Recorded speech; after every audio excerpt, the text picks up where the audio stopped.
Hi everyone, Comic Reviewer here, and this time reviewing on Disney Snow White and the Seven Dwarfs.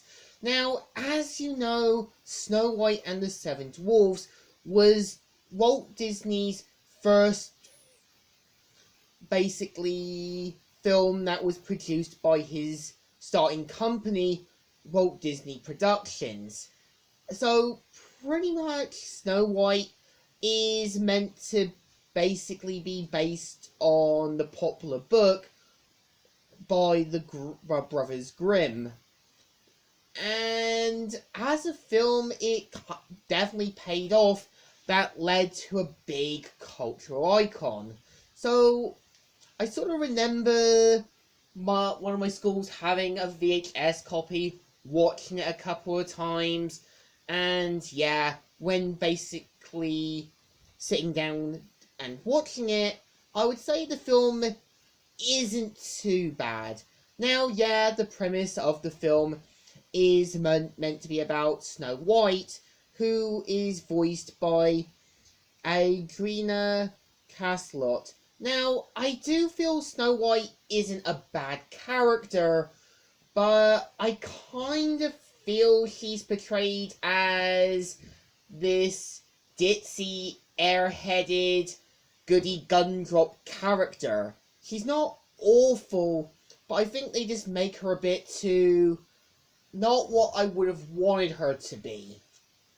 Again, usually when you have a female lead character, you want them to be kind of relatable, like Marinette from Miraculous Ladybug, or Eliza from The Wild Thornberrys, or Webby from DuckTales. You want to make them relatable characters as they have their own personal struggles or beliefs. So pretty much the Wicked Queen pretty much sees that Snow White is the fairest of them all and has her huntsman try and kill her, which the huntsman does show a human side that I do give them credit for, and which leads to Snow White meeting the Seven Dwarfs, which kind of led to what the story is. So I do admit the film isn't too bad, but I think there are moments that they do kind of throw things in or don't really have time to do.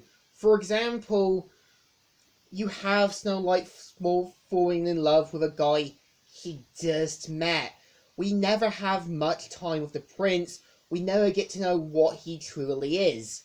Again, usually when you have a love interest for a main female or male character, you want them to have even ground. You want them to be characters that you could relate to. For example, if you were like Batman, you had a kind of special kinship with someone like Catwoman. Say, if you were like Marinette, you had a school crush with Adrian. Or like, say, if you were like, say, Superman, you found a kinship with Lois. These work because you had more time to get to know the characters. And yeah, with the Seven Dwarfs, is that, yeah, they each have a different name and a characteristic. With Doc being the leader of the Seven Dwarfs, Grumpy, who is basically a miserable, kind of grumpy character, but does kind of warm up to Snow White, and does kind of show a heart.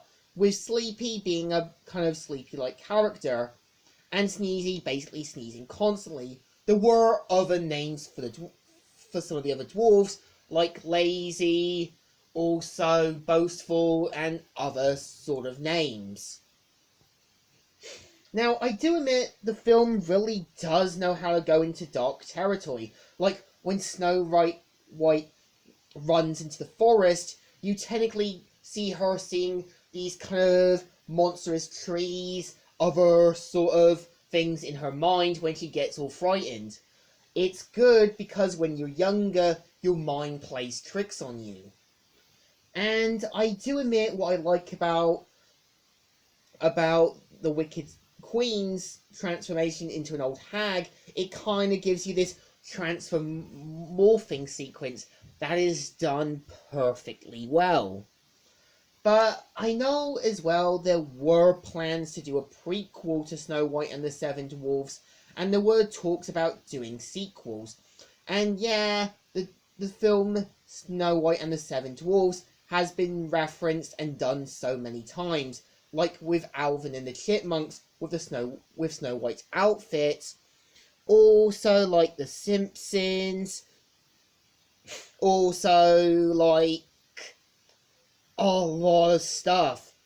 And what's actually interesting, they even did do another series called the 7D that was meant to be a more comical take on Snow White.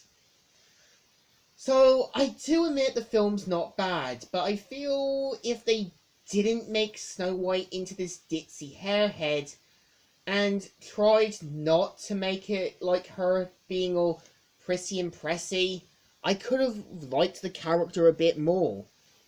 So I think somewhere Snow White and the Seven Dwarfs is a goody gumdrop film. It's alright, not one of the best, but I think it definitely left its mark on Disney history.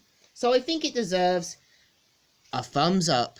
Still good and still alright. So, Comic Reviewer here, signing out.